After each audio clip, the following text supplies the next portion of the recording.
यहेजकेल भविष्यवक्ता की पुस्तक अध्याय 6। यहेजकेल भविष्यवक्ता की पुस्तक अध्याय 6। फिर यहोवा का यह वचन मेरे पास पहुंचा, हे मनुष्य के संतान, अपना मुख इस्राएल के पहाड़ों की ओर करके उनके विरुद्ध भविष्यवाणी कर और कह, हे इस्राएल के पहाड़ों, प्रभु यहोवा का वचन सुनो।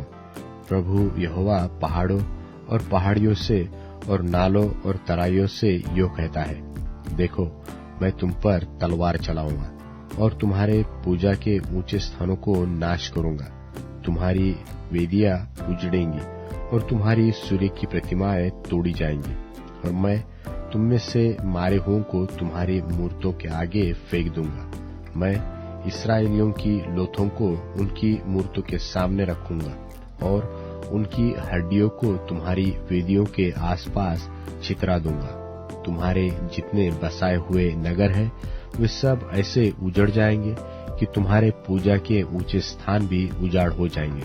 तुम्हारी वेदियां उजड़ेंगी और ढाई जाएगी, तुम्हारी मूर्तें जाती रहेंगी और तुम्हारी सूर्य की प्रतिमाएं काटी जाएगी और तुम्हारी सारी कारीगरी मिटाई जाएगी, और तुम्हारे बीच मारे हुए गिरेंगे, और तुम जान लोगे कि मैं यहोवा हूँ। तो भी मैं कितनों को बचा रखूंगा। सो जब तुम देश देश में तीतर बितर होगे, तब अन्य जातियों के बीच तुम्हारे कुछ लोग तलवार से बच जाएंगे, और वे बचे हुए लोग उन जातियों के बीच जिनमें वे बंधुए होकर जाएंगे मुझे स्मरण करेंगे, और यह भी कि हमारा व्यभिचारी हृदय यहोवा से कैसे हट गया है, और व्यभिचारिणी किसी हमारी आंखें मूर्तों पर कैसी लगी है, जिससे यहोवा का मन टूटा है। इस रीति से उन बुराइयों के कारण जो उन्होंने अपने सारे घिनौने काम करके की है, वे अपनी दृष्टि में घिनौने ठहरेंगे। तब वे जान लेंगे कि मैं यहोवा हूँ, और उनकी सारी हानि करने को मैंने जो यह कहा है उसे व्यर्थ नहीं कहा। प्रभु यहोवा यो कहता है कि अपना हाथ मारकर और अपना पांव पटक कर कह, इस्राएल के घराने के सारे घिनौने कामों पर हाय हाय, क्योंकि वे तलवार, भूख और मरी से नाश हो जाएंगे। जो दूर हो वह मरी से मरेगा, और जो निकट हो वह तलवार से मार डाला जाएगा, और जो बचकर नगर में रहते हुए घेरा जाए वह भूख से मरेगा। इस भांति मैं अपनी जलजलाहट उन पर पूरी रीति से उतारूंगा, और जब हर एक ऊंची पहाड़ी और पहाड़ों की हर एक चोटी पर और हर एक हरे पेड़ के नीचे और हर एक घने बांज वृक्ष की छाया में जहां जहां वे अपनी सब मूर्तों को सुखदायक सुगंध द्रव्य चढ़ाते हैं, वहां उनके मारे हुए लोग अपनी वेदियों के आसपास अपनी मूर्तों के बीच में पड़े रहेंगे। तब तुम लोग जान लोगे कि मैं यहोवा हूँ। मैं अपना हाथ उनके विरुद्ध बढ़ाकर उस देश को सारे घरों समेत जंगल से ले दिबला की ओर तक उजाड़ ही उजाड़ कर दूंगा। तब वे जान लेंगे कि मैं यहोवा हूँ। यहेजकेल भविष्यवक्ता की पुस्तक अध्याय 7। यहेजकेल भविष्यवक्ता की पुस्तक अध्याय 7। फिर यहोवा का यह वचन मेरे पास पहुंचा, हे मनुष्य के संतान, प्रभु यहोवा इस्राएल की भूमि के विषय में यो कहता है कि अंत हुआ, चारों कोनों समेत देश का अंत आ गया है, तेरा अंत भी आ गया, और मैं अपना कोप तुझ पर भड़काकर तेरे चाल चलन के अनुसार तुझे दंड दूंगा, और तेरे सारे घिनौने कामों का फल तुझे दूंगा। मेरी दया दृष्टि तुझ पर न होगी, और न मैं कोमलता करूंगा, और जब तक तेरे घिनौने पाप तुझ में बने रहेंगे, तब तक मैं तेरे चाल चलन का फल तुझे दूंगा। तब तू जान लेगा कि मैं यहोवा हूँ। प्रभु यहोवा यो कहता है, विपत्ति है, एक बड़ी विपत्ति है, देखो वह आती है, अंत आ गया है, सबका अंत आया है, वह तेरे विरुद्ध जागा है, देखो वह आता है। हे देश के निवासी, तेरे लिए चक्र घूम चुका, समय आ गया, दिन निकट है। पहाड़ों पर आनंद के शब्द का दिन नहीं हुल्लड़ ही का होगा। अब थोड़े ही दिनों में मैं अपनी जलजलाहट तुझ पर भड़काऊंगा और तुझ पर पूरा कोप उंडेलूंगा और तेरे चाल चलन के अनुसार तुझे दंड दूंगा और तेरे सारे घिनौने कामों का फल तुझे भुगताऊंगा। मेरी दया दृष्टि तुझ पर न होगी और न मैं तुझ पर कोमलता करूंगा। मैं तेरी चाल चलन का फल तुझे भुगताऊंगा और तेरे घिनौने पाप तुझ में बने रहेंगे। तब तुम जान लोगे कि मैं यहोवा दंड देने वाला हूं। देखो, उस दिन को देखो, वह आता है। चक्र घूम चुका, छड़ी फूल चुकी, अभिमान फूला है। उपद्रव बढ़ते बढ़ते दुष्टता का दंड बन गया। उनमें से कोई न बचेगा और न उनकी भीड़ भाड़, न उनके धन में से कुछ रहेगा और न उनमें से किसी के लिए विलाप सुन पड़ेगा। समय आ गया, दिन निकट आ गया है। न तो मोल लेने वाला आनंद करे और न बेचने वाला शोक करे, क्योंकि उनकी सारी भीड़ पर कोप भड़क उठा है। चाहे वे जीवित रहे तो भी बेचने वाला बेची हुई वस्तु के पास कभी लौटने न पाएगा, क्योंकि दर्शन की यह बात देश की सारी भीड़ पर घटेगी।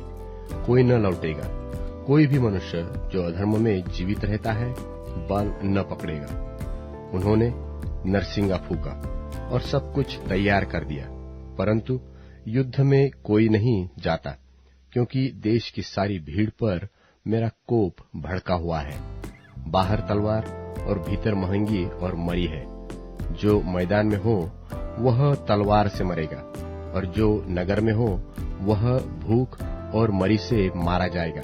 और उनमें से जो बच निकलेंगे वे बचेंगे तो सही, परंतु अपने अपने अधर्म में फंसे रहकर तराइयों में रहने वाले कबूतरों की नाई पहाड़ों के ऊपर विलाप करते रहेंगे। सबके हाथ ढीले और सबके घुटने अति निर्बल हो जाएंगे और वे कमर में टाट कसेंगे और उनके रोए खड़े होंगे। सबके मुंह सूख जाएंगे और सबके सिर मुंडे जाएंगे। वे अपनी चांदी सड़कों में फेंक देंगे और उनका सोना अशुद्ध वस्तु ठहरेगा। यहोवा की जलन के दिन उनका सोना चांदी उनको बचा न सकेगी, न उससे उनका जी संतुष्ट होगा, न उनके पेट भरेंगे, क्योंकि वह उनके अधर्म के ठोकर का कारण हुआ है। उनका देश जो शोभायमान और शिरोमणि था, उसके विषय में उन्होंने गर्व ही गर्व करके उसमें अपनी घृणित वस्तुओं की मूर्तें और घृणित वस्तुएं बना रखी। इस कारण मैंने उसे उनके लिए अशुद्ध वस्तु ठहराया है और मैं उसे लूटने के लिए परदेशियों के हाथ और धन छीनने के लिए पृथ्वी के दुष्ट लोगों के वश में कर दूंगा और वे उसे अपवित्र कर डालेंगे। मैं उनके मुंह फेर लूंगा, तब वे मेरे रक्षित स्थान को अपवित्र कर डालेंगे और डाकू उसमें घुसकर उसे अपवित्र करेंगे। एक सांकल बना दे, क्योंकि देश अन्याय की हत्या से और नगर उपद्रव से भरा हुआ है। मैं अन्य जातियों के बुरे से बुरे लोगों को लाऊंगा, जो उनके घरों के स्वामी हो जाएंगे, और मैं सामर्थियों का गर्व तोड़ दूंगा और उनके पवित्र स्थान अपवित्र किए जाएंगे। सत्यानाश होने पर है, तब ढूंढने पर भी उन्हें शांति न मिलेगी। विपत्ति पर विपत्ति आएगी और उड़ती हुई चर्चा पर चर्चा सुनाई पड़ेगी और लोग भविष्यवक्ता से दर्शन की बात पूछेंगे, परंतु याजक के पास से व्यवस्था और पुरनियों के पास से सम्मति देने की शक्ति जाती रहेगी। राजा तो शोक करेगा और रईस उदासी रूपी वस्त्र पहनेंगे और देश के लोगों के हाथ ढीले पड़ेंगे। मैं उनके चलन के अनुसार उनके बर्ताव करूंगा और उनकी कमाई के समान उनको दंड दूंगा। तब वे जान लेंगे कि मैं यहोवा हूं। यहेजकेल भविष्यवक्ता की पुस्तक अध्याय 8। यहेजकेल भविष्यवक्ता की पुस्तक अध्याय 8। फिर 6वें वर्ष के 6वें महीने के 5वें दिन को, जब मैं अपने घर में बैठा था और यहूदियों के पुरनिये मेरे सामने बैठे थे, तब प्रभु यहोवा की शक्ति वहीं मुझ पर प्रकट हुए, और मैंने देखा कि आग का सा एक रूप दिखाई देता है। उसकी कमर से नीचे की ओर आग है, और उसकी कमर से ऊपर की ओर झलकाए हुए पीतल की झलक सी कुछ है। उसने हाथ सा कुछ बढ़ाकर मेरे सिर के बाल पकड़े। तब आत्मा ने मुझे पृथ्वी और आकाश के बीच में उठाकर परमेश्वर के दिखाए हुए दर्शनों में यरूशलेम के मंदिर के भीतर आंगन के उस फाटक के पास पहुंचा दिया, जिसका मुंह उत्तर की ओर है, और जिसमें उस जलन उपजाने वाली प्रतिमा का स्थान था, जिसके कारण द्वेष उपजाता है। फिर वहां इस्राएल के परमेश्वर का तेज वैसा ही था जैसा मैंने मैदान में देखा था। उसने मुझसे कहा, हे मनुष्य के संतान, अपनी आंखें उत्तर की ओर उठाकर देख। सो मैंने अपनी आंखें उत्तर की ओर उठाकर देखा कि वेदी के फाटक के उत्तर की ओर उसके प्रवेश स्थान ही में वह डाह उपजाने वाली प्रतिमा है। तब उसने मुझसे कहा, हे मनुष्य के संतान, क्या तू देखता है कि ये लोग क्या कर रहे हैं? इस्राएल का घराना क्या ही बड़े घृणित काम यहाँ करता है, ताकि मैं अपने पवित्र स्थान से दूर हो जाऊं, परंतु तू इनसे भी अधिक घृणित काम देखेगा। तब वह मुझे आंगन के द्वार पर ले गया, और मैंने देखा कि भीत में एक छेद है। तब उसने मुझसे कहा, हे मनुष्य के संतान, भीत को फोड़। सो मैंने भीत को फोड़कर क्या देखा कि एक द्वार है।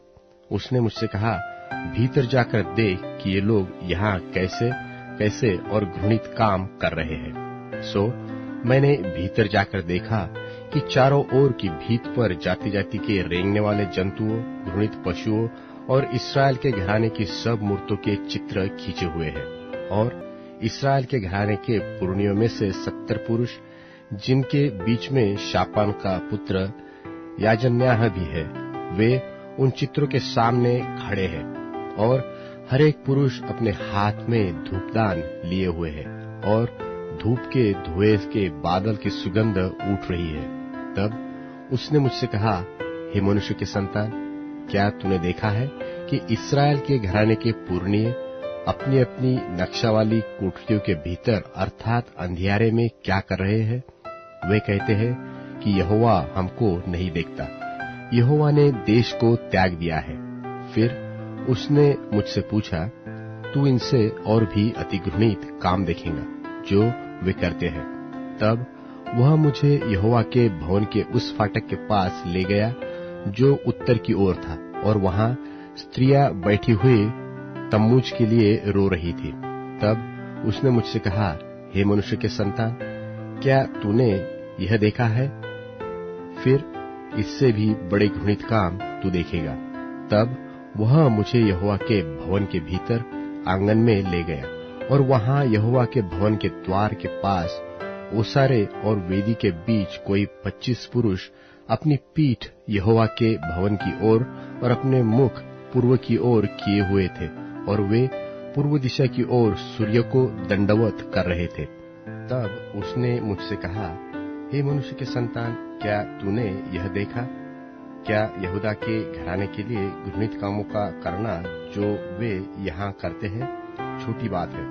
उन्होंने अपने देश को उपद्रव से भर दिया, और फिर यहाँ आकर मुझे रीस दिलाते हैं। वरन वे डाली को अपनी नाक के आगे लिए रखते हैं। इसलिए मैं भी जलजलाहट के काम करूंगा, न मैं दया करूंगा और न मैं कोमलता करूंगा, और चाहे वे मेरे कानों में ऊंचे शब्दों से पुकारे तो भी मैं उनकी बात न सुनूंगा।